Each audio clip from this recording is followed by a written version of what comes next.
Today, you are going to be creating your own arranged object artwork. Whenever you create this, you need to show at least one principle of design. And these are the 6 principles of design that we've learned throughout the entire quarter. So whatever you're choosing to use as your object to arrange, you can place them on angles to show movement. You can contrast your objects to show focal point, where your eye is looking at one area and not really at the rest. Excuse me. You can show symmetrical balance by having the same arrangement or very similar arrangement of elements on either side of the composition. You could show asymmetrical balance by having more elements on one side than the other.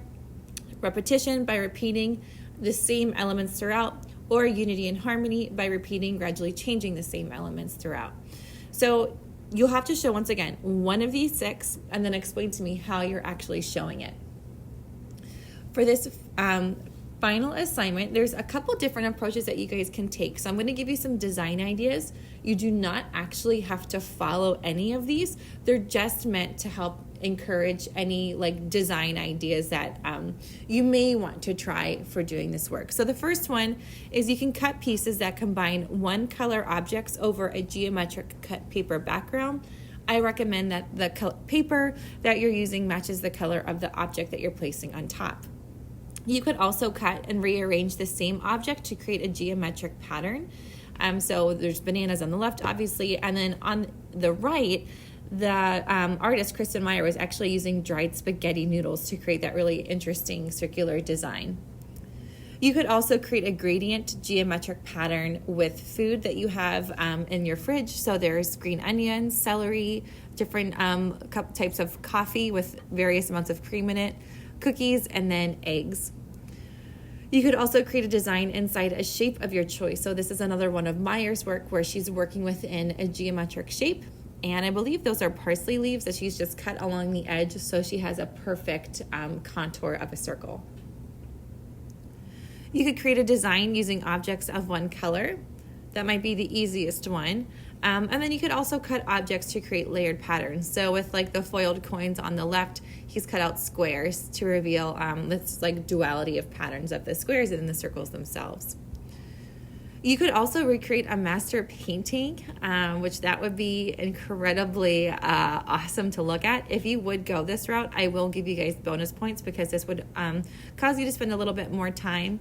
I am requiring that you guys spend at least 45 minutes to create the work itself.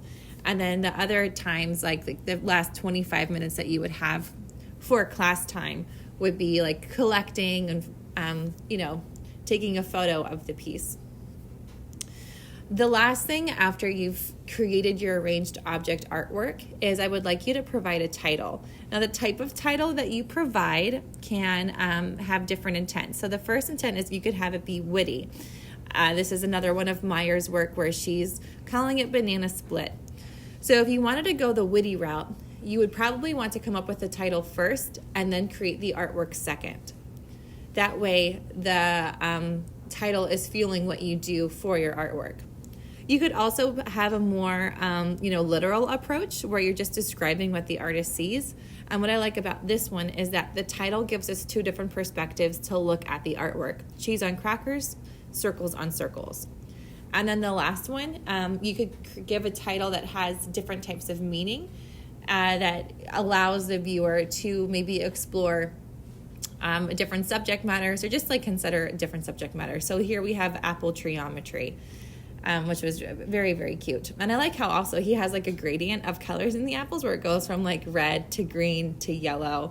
So it looks really, really good. So that's what you have to do. You have to create an arranged artwork that shows a principle of design, an interesting arrangement that demonstrates that principle of design, and then a title for the work. Please read through the directions in the assignment as there's going to be something that you have to fill out. And if you have any questions while you're working on this today, let me know.